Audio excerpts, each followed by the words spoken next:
Today on Parts Hold, we are going to talk with Cliff about his journeys and his travels and what he is doing in the southernmost part of the United States. We are going to talk about the ways to make 2024 the best year in parts that you've ever had, and much, much more coming up today on Parts Hold. Here to fill the order.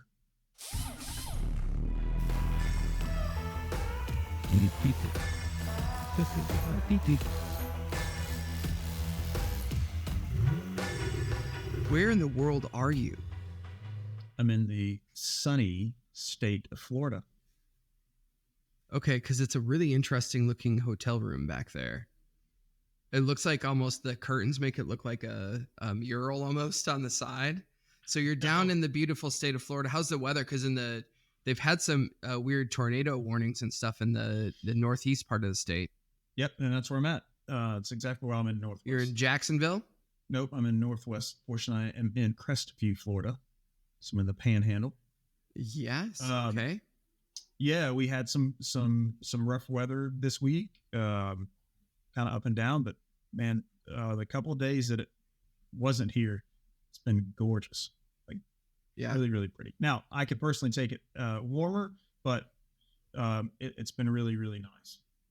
Yeah, I think that's kind of one of the things that I miss about, so I've been, believe it or not, Cliff, it's been 4 years since I moved to LA. Oh, wow. That's crazy. Like this month is 4 years, and I lived in Florida for the 4 years prior to that. And the weather temperature wise is very similar between the two. It gets a little warmer in Florida, but the one thing that's funny about here versus Florida is when I was in Florida, I could walk out in the morning, and most days I felt like I was on vacation.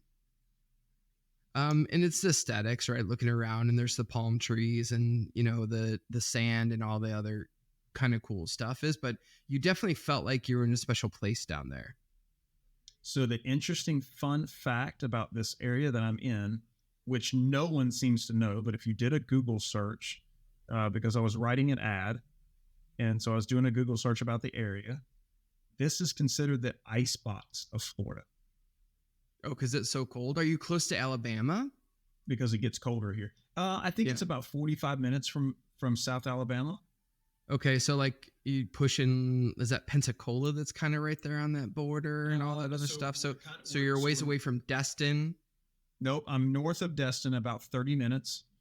And then I'm east of Pensacola, I think an hour, roughly, is what I've been told. And then, from Tallahassee, I think we're 2 hours. Oh, okay. Yeah, so got it. Kind of that in-between area. The funny thing is the area is very similar to, like where I live. The weather's very similar. So it's funny. It's and not that North Carolina and Florida share that many similarities, but the weather is certainly kind of similar. In the summer, it's warmer. I think the people are very different, but the weather is super similar. And then kind of, if you can talk about this a little bit, just because I think it's super interesting. I've been waiting a long time to ask you this question, because for those of you that don't know, Cliff is traveling around and working with our clients. For the first, 2 3/4 years that he worked for us, he was going and fixing service departments. And the last 5 months, we've really started to kind of iron in on getting him into parts departments. So I would venture to say that he's been in more parts departments in the last 5 months than in his entire automotive career before that. Because he's a loyal guy. He doesn't hop around a lot. And I would guess that the more you go around and the more parts departments you see, do you find that your parts department that you spent years and years and years in was not as unique as maybe you thought it was? I would say it is. And the other thing that I found too, because we all have our particular thing that we enjoyed to do in work. So for you, like for service, you were an advisor. And I think you had the conversation one time that you enjoyed the challenge customers. But some facet of the business is what you really, really enjoyed. And so one of the areas that I enjoyed personally, because it was where I started from, was the warehouse. I enjoyed the warehouse to be organized. I enjoyed the floor to be mopped and cleaned. So looking back on it, like I had it really really good in the parts department that I was in for 24 years of my career. 25. Okay, that's good. So you look at that as a positive. And then as you've been to whatever it's been now, 20 or 25 of these parts departments, what are some commonalities that you've seen between all those parts departments? Is there one thing where you're walking into a parts room now and you're like, I know this is a thing? I always go straight to the special order shelf. Okay. How many out of the 25 parts departments you've been in, how many have been clean? Man, there's some guys listening to this that might hurt their feelings. Zero. Not Okay, one. so and maybe we'll quantify that by saying that some are probably cleaner than others, but Yeah. not one where you could say that yeah, these people, this is a top priority in their thing. No, So no, it's funny because all the parts managers say the same thing. They you ask them about special orders and they're like, oh, well, we're pretty clean. That's usually a good indication that it's not when they say we're pretty clean, because not one of them have said that they're clean. They've all been super honest with me. It's one of the things I love about parts is they are completely honest and just say, no, we need some work and we need some help. And then you go to the shelf and like the first item you pick up is 3 months old. And that's happened every time. yeah, that's funny. But all the guys, once we've left those stores after being there, they've all taken the initiative to straighten it up, get it organized, get it in order. So that's another thing that's been really, really fun is that parts managers as a whole, man, I might hurt some service guys' feelings if they're listening to this, but it's okay. They can send me the hate mail if they want to. They just won't buy your action figure. Right. The parts managers have been all been immediate. Let's do it now. Let's not wait.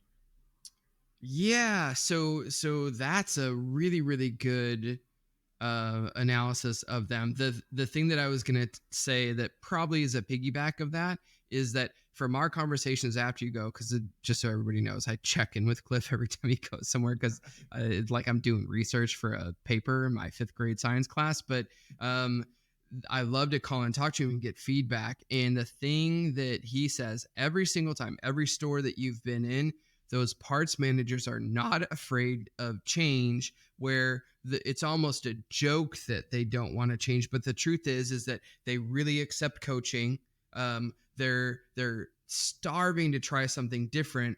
They're just doing what they do because that's kind of the only way that they were taught. They're taught one way to do it. And you come in and you bring this fresh set of ideas. And instead of being threatened by it, they're like, oh, how do we put that into our thing? And I would say that the parts managers, kudos to this industry, that parts managers are fearless when it comes to change once it's presented to them that there's a better way. It's funny because so as a whole, the ones that I've talked to, and I'm thinking David, and David would know who he is when he's listening to this. He's always seeking out something else. Like he's in constant contact with me of, hey, what do you think of here? Take a look at this. He sends me the report or whatever, or calls me on the phone and asks me questions. Like it's just a constant desire to be better that is infectious. Yeah, so that brings me to my next question is out of the 25 parts departments you've been in, how many of the 25 parts managers aspire to be general managers? Well, only one was verbal about wanting to be a general manager. Yeah, but how many? Maybe I should ask, how many did you see the potential for them to be general managers out of the 25? Oh, over half. Okay, so over half, but the other ones too. Not only the half that I'm thinking of see the potential of general managers, but I would even go 80% of the ones that I've been with have the desire could be have the desire to be parts and service director. Like that, they're looking for the next step and they're asking, what's the next chair for me? That's great. Yeah. So I think 5 years ago, that answer was zero. Zero people wanted to do something different. Parts managers want to be left alone now.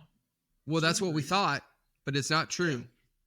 One of the funniest situations that I had most recently was, and I told this counter person that I was going to put this out there. So hopefully he's listening. And I might even send the picture so that we could put it up. But I sent it to our group, our company group picture. I don't know if you saw it, but the Canon Nerf gun with the little round Nerf balls. Yeah, that was great. And it was a bucket. They call it a technician deterrent. So he has this huge gun that, again, it's the tech deterrent to keep the technicians at bay, which I thought was hilarious. But they're having a great time with this stuff. By the way, the GM of this store had foot surgery, and they ride around and borrow this gun, and they shoot it at the technicians when they're having a bad day. Can you? I'm not encouraging that, but I'm not encouraging that by any stretch. But it was super funny, and they were having a great time. The techs were enjoying the fun, and so it was great. So cool. All right. Well, that's a lot of fun. We're learning a lot while you're out there in those stores, and it's just been nothing but we're super impressed with the parts managers we've got to meet. I mean, and really, you've only got whatever 20,000 more stores to go to hit all the ones in North America. So you're almost done. But today's topic kind of goes along with that whole, high performance, everything like that, and what Cliff is going to talk about is the metrics or measurables or activities that you need to do to make this the best possible year in the parts department that you can have. And I just want for everyone listening that the pump is primed, and this should be the best year that parts departments have in their history if we do this right. And Cliff's got a couple of tips of things to kind of keep an eye on. I've got a couple of ideas to kind of piggyback off of his list here. But would you end up with 5 things, really kind of 5 core things that you need to focus on to be successful? Yep. I've got 3 core items and then 2 kind of freebies if you want to throw them in there as such. The thing that I would say is there's going to be a couple that is going to sound like repetitive things. But I guarantee you in 15 years, we're going to be talking about the same things. Like, it's just the most important things.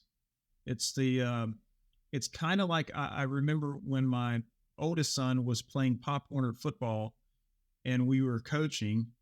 We talked about the fundamentals of chopping your feet, breaking down in front of a tackle.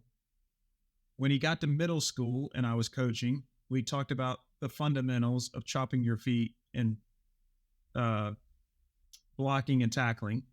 When he got to high school, they were talking about the same thing. And when he made it to college, you know what they did? They talked about the same exact thing. Yep. It's the same and the really high performers were good at that basic stuff, right? Yeah, and I promise you, the college national championship team, Michigan, talked about the same thing. They talked about fundamentals. It's just fundamental stuff. So when we're talking about this stuff, don't lose and go, oh my gosh, here they go again. It's the same old thing. It is the same old thing. Like, it's the same thing over and over again. It's what's going to make you great in 24, because it's these fundamental things that when I go into the stores, and almost all 25 held true to it, almost, that it's the same thing that they took their eye off of. So with all that said, number 1, I would like to call getting your inventory leveled up. And I would like to approach that in a couple of different ways. Number 1, when you're talking about phase in, phase out criteria, like, we need to set that at a realistic and strategic level for our store, for our group. Now, one of the things that I thought about with this is, over the next course of 12 months, there is a projection that cars are going to be on the road longer. And I have not recently read a statistic, but the last one that I saw I thought was 14 years. I don't know if you've read one recently. It's been a while, but the last I saw was 13.2, but 14 sounds pretty reasonable. So, with that said, we're going to have to focus on some of these older parts and start finding some ways to find this inventory and controlling our inventory in a different manner, because maybe we've got to keep some parts a little bit longer or find some of this old inventory. So, with that said, I also want to talk about tires. It's something that I'm noticing a recurring theme on, that we're not paying attention to aged inventory and tires, and we're not getting a good rotation. And then it just, you know, tires are a great retention tool to keep the customer in house. Was you saying you've got to get a great rotation, kind of like a pun because of tire rotations, or no? It wasn't, but you can certainly take it that way. All right, I will take it that way. But you're welcome. But the tire inventory is super important for us to have, and to have a good selection and availability and a good stocking level and a good width to our inventory so that we can cover the bases on that. Again, thinking of it as a retention tool and not, as I often did in my career, as a aggravating, cumbersome thing. Like, I would really want to approach that inventory differently than I've approached other things within my department. Yeah, I think that's a really interesting point, because the funny thing is that in a lot of cases people will seek out tires and they'll do the research and everything like that, but there is a percentage of the population that, if they're told they need tires for the first time and we have the tires, it's almost an impulse purchase where, yep, I'll just get it done and out of the way, right? So everyone thinks of tires as a shopped commodity until the day when they have a customer in front of them that has ball tires that they've just been driving around on for a couple of months and didn't know about it. And at that point, the inventory, is vitally important, because I can't tell you, how many times you'll go into a store. Like, my least favorite thing is to look in a parts department and the tire rack, and you see dry cracking on new tires. It's happened. It's happened to me, not recently, but it's happened. It's frustrating, but I think, leveling up your inventory, getting a good control over that so that you don't have, 3 tires or 2 tires, 3 tires is the worst. Paying attention to that type of thing. The other side of leveling up your inventory, and we kind of hit on it at the beginning of it, but it is key, is those special order parts. Having a good control, a good process in place of being able to contact, communicate when the parts have arrived, and getting the customer back in there, that's key to leveling up an inventory. Well, I think that you've kind of hit the nail on the head, and we talked a little bit about this on the open, is that the SOP is insight into the whole parts department operation. You can tell so much just by that, but how you run SOP is how you run your inventory, your depth, your breadth, obsolescence. It all kind of revolves around the level of intention and attention to detail that you have with SOP. Yes. 1000%. And yes. And having processes in for SOP is the only way to make sure that it stays clean. Yeah. Agreed. Well said. Thanks. All right. Number 2 is pricing. I'm going to have to get really, really smart on my pricing to make my margins be where I need them to be. One of the areas that you can look at, in most dealer management systems have in place, is the ability that I can look at those margins based upon source. And so when I run that, I can look at things a little bit different than I would any other time, because I can break it down and say, okay, this area, it's a beacon of trouble. Like, I'm having trouble with this area, and then I can focus my pricing structure as such. But I think all too often we're thinking that matrix word is a naughty word, and it's not. Well, I think that yes, I think some people think that matrix is a naughty word. The other thing that I think that people really, they make a mistake, and It's a blanket matrix, not a strategic matrix. Like all parts are not created equal, and there are some parts that have profit opportunity that other ones that don't. And instead, people just do the lazy blanket matrix where it's like they just kind of set it and forget it. But like they're not taking an individual look at the transaction and saying, oh, okay, maybe we have some part, profit opportunity on this part. Whereas this one, we can sell more if we're a little more competitive. And just being a student of pricing strategy as a parts manager is a lost art. And I think that looking for sweet spots within the inventory is the magic to profitability. So for the longest time, and I don't know if you have a number in your head, is 40% margin. But I'm seeing so many more stores at 42%, 43%, 45%. But the hardest way to get to that is just to mark everything up to 45% margin. It's funny because the parts manager at the store that I'm at today, we were pricing some stuff, and I said, "What margin are you looking for?" And he goes, "I'm trying to maintain 52." Like, maintain 52, right? So what on average, he's doubling the markup on things, but there's some things that he's not marking up double, right? So he's seen the opportunities. Yeah, I think we got to get really, really smart on that, and so just paying attention to that is probably key. You know, there's tons of different ways we can do a matrix. We can approach it off of a list price. We can approach it off of a cost price. We can approach it off of whatever. Be creative, whatever fits for your store, but just get a strategy together and start paying attention to it more often. Because most of the managers that I've talked to haven't looked at that in recent times. And so it might be dated.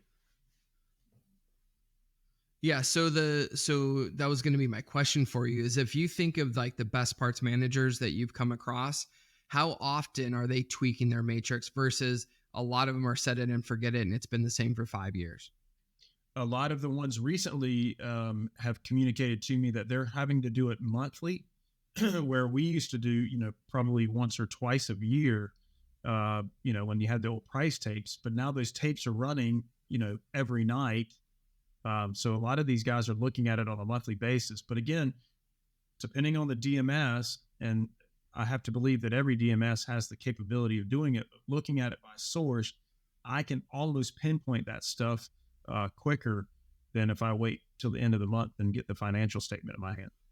Yeah, I think that you should be looking for an opportunity. Like it should be an exercise once a week to analyze your matrix for an opportunity. If you do it 4 times a month, I think your margin's right where you want it to be. Yeah, and I'm not suggesting you change it every time, and I don't think that's what you're suggesting. But if you're monitoring it, you're finding out those areas that you have an opportunity on. That's exactly right. Yeah, my suggestion is to monitor it.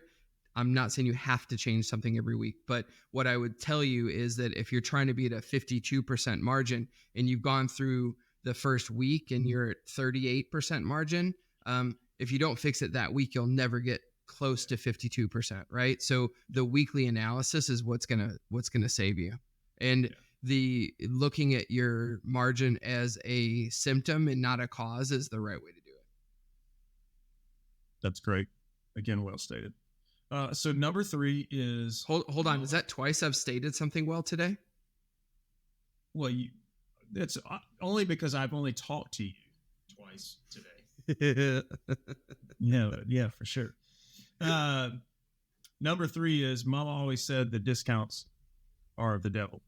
The devil. And what do you mean by that? Because I think we offer, we automatically feel like we have to give a discount to everything, and everybody's asking for a discount. So the one that I had recently was a really nice boutique for their brand. Great boutique, like jackets and clothing and just everything with the brand on it. And it was fantastic. And the margin was like 17% on that line or something like it was really, really low. When I look at that, I see the customers are coming to me for something that they can't get elsewhere. Be strategic about your pricing. Like just be strategic. And so giving a discount and running discounts off of it somebody asks for it, you know what? I don't get to do that at Walmart. And it doesn't feel good when I go get groceries and they're $300. And I That's don't right. say, can I get a discount on that? One of the worst things, side note, is when you put your ATM card in and it asks you if that price is okay.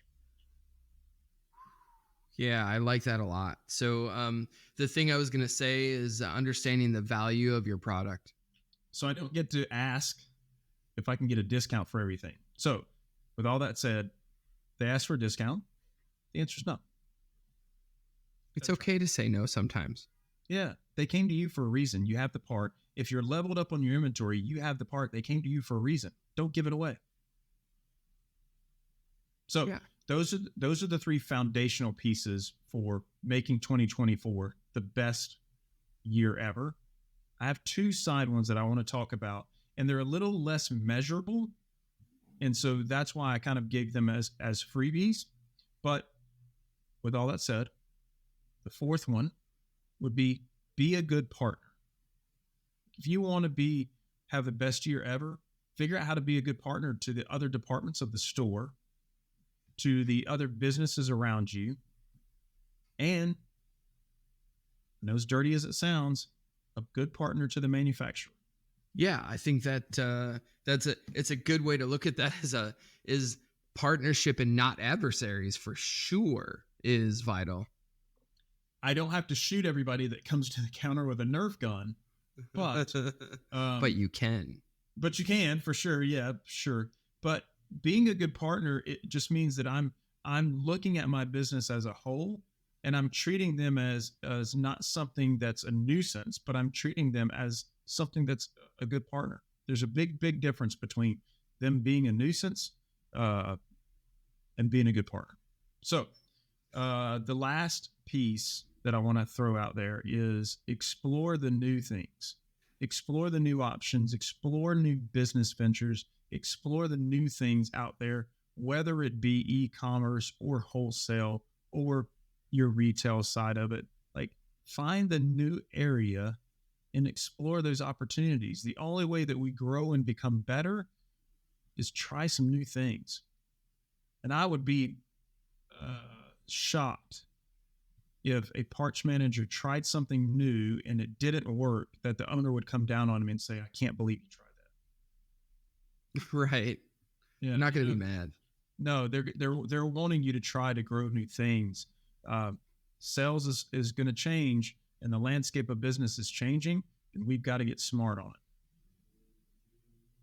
So yeah, it's really well said. So you want to recap us? Let's recap. Number 1 is level up your inventory. Number 2 is pricing plans. Number 3 is discounts are of the devil. Number 4 is be a good partner. And number 5 is explore. Number 5. Yeah, explore the new. That's great. It's great stuff. So yeah, that was a fun list to go through, and I just I can't wait to see, to be talking in 11 months and about so many of these stores that are going to have record years. So I know it's on the horizon, and we're here to help you if anybody needs it. So email, comment on the YouTube channel if you guys have questions, and we'll always take a phone call at 8333 ask SDR 8333 ask SDR. So any way you guys want to get a hold of us, we're open and love to talk about new ideas, and we want to hear what's going on in the field too. So it's going to be a great rest of our week, and Cliff is not done yet. Well, one other thing I was going to add is join the Facebook page. Like, get on Facebook and join the page, the Parts Hold. Oh yeah, so we'll put a link in there to the Facebook page for Parts Hold. So that's another good thing. I love communities like that. It's a lot of fun. Yeah, it's good to watch. Plus the parts managers are funny. And they are. They come up with great memes. All right, so I think that does it for us today. We look forward. Please take all this information and just know that there's not one person listening to this or watching this that can't have an amazing year, and this is definitely the time to get her started. So that will do it for us today, and see you next time on Parts Hold. here to fill the order.